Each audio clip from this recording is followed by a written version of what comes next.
সুপ্রিয় দর্শক বন্ধু, উত্তরের প্রশ্ন উত্তর এই আসরে আপনাকে স্বাগত জানাই। এই বিশেষ ধারাবাহিক অনুষ্ঠানের মধ্যে দিয়ে আমরা উত্তরবঙ্গে বিভিন্ন গুরুত্বপূর্ণ ও মজার বিষয় আপনাদের সামনে তুলে ধরে চলেছি। আমরা রয়েছি উত্তরবঙ্গের প্রাণ নদীর গল্প নিয়ে। আজ আসবো আর এক নদীর গল্পে। পাহাড়ের উঁচু কোলে প্রায় 5280 মিটার বরফ গলে জন্ম নেয় এক স্রোতস্বিনী তিস্তা। সিকিমের গভীর উপত্যকা আর খাড়া পাহাড় পেরিয়ে সে নেমে আসে উত্তরবঙ্গের সমতলে, তারপর বাংলাদেশের পথে এগিয়ে যায়।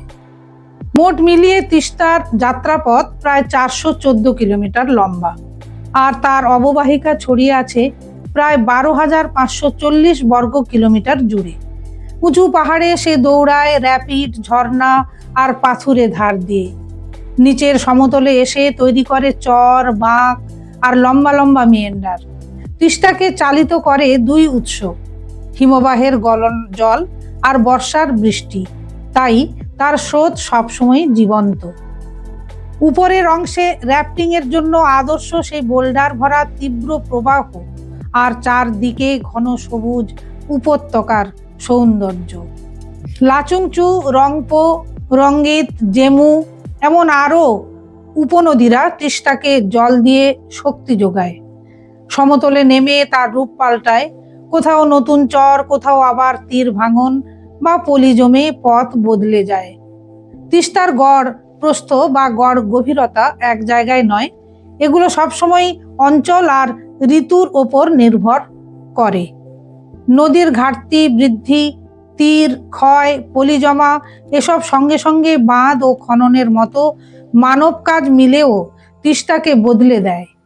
2023 সালের গ্লেশিয়ার লেক বিস্ফোরণ তিস্তাকে আরও বদলে দিয়ে গিয়েছে, তলদেশ থেকে শুরু করে তীর পর্যন্ত। সেচ, চাষাবাদ, মাছ ধরা, বিদ্যুৎ আর মানুষের জীবনযাত্রা, অসংখ্য কাজে তিস্তাই আশীর্বাদ।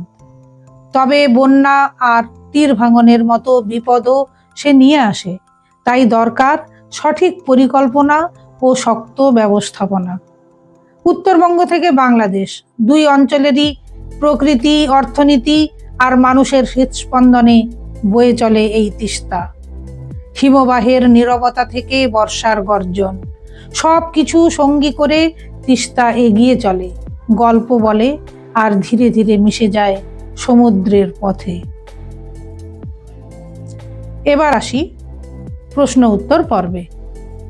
আপনাদের বলতে হবে, তিস্তা ডুয়ার্সে এসে এক নতুন ব্যারেজ তৈরি করে সেখানে জনপ্রিয় হয়েছে এবং বহু পাখি এই ব্যারেজে আসে আবার ফিরে যায়।